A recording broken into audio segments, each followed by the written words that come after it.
I'm Oliver Rossi, and today I'm joined by referee with over 50 games of experience, Ethan Holder.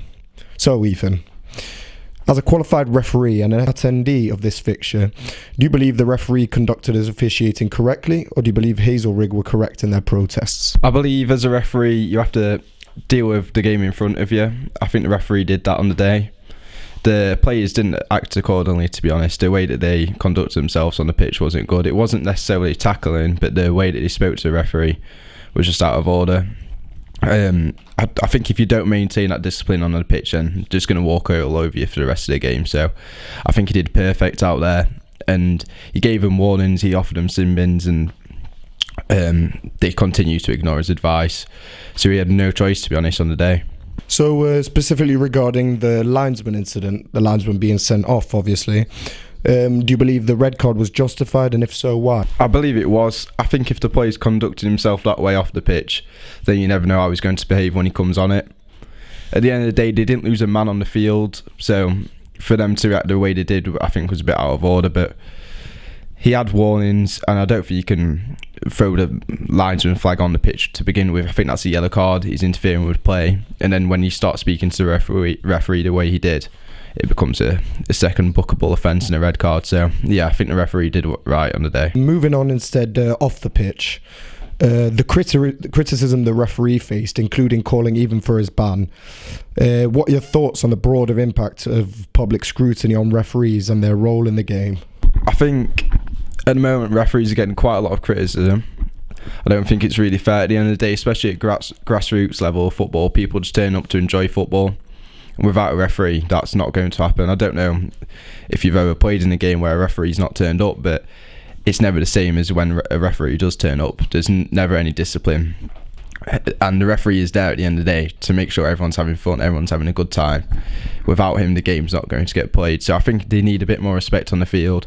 I always have people come up to me and say, I wouldn't want to be a referee the way that they get treated on the pitch, but then they continue to treat the referee in a way that they want to get treated. It doesn't really make much sense. So I think people need to think about the way that they'd want to be treated if they was a referee and conduct themselves in an orderly manner. I think people forget that the football pitch isn't just a playground. It is just exactly the way you should be playing football, and you need to act how you would in the normal world. People just start to act like there's no rules, no laws, but there's still rules and laws in football, and you need to abide by them. The Newcastle University AFC versus Hazelrig Victory FC brought attention to the challenges of officiating. What advice would you give the referees, maybe younger than you, older than you, in handling these types of unexpected and tense situations? I think when you're speaking to the players, I'd keep out of the situations, let the players do what they're doing. If the players are arguing, fighting, stand back, watch what's going on, and then judge from there. Don't get involved. Don't be trying to stop fights. I know it sounds silly, but you want to be watching who's involved, who's the aggressor, who's the one making the challenge. You want to be getting the best view of it. You don't want to be in there because you could get hurt at the end of the day. It could turn around on you. So I just step back, see what's going on, and make a judgment from afar. And yeah, I think it's just about keeping your cool.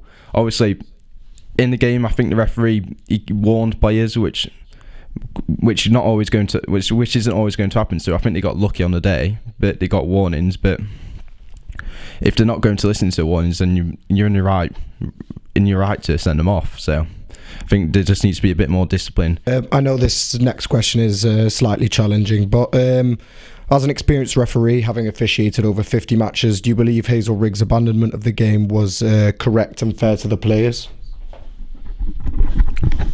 I think that's the club's choice, to be honest. I think if they want to abandon the game, then they're in the right to abandon the game. So at the end of the day, it's the club's choice. If the players weren't going to behave in the way the club wanted them to, then they're right to abandon the game. In your experience as a referee, have you ever encountered a game like this? Do you believe it's normal to see such instances?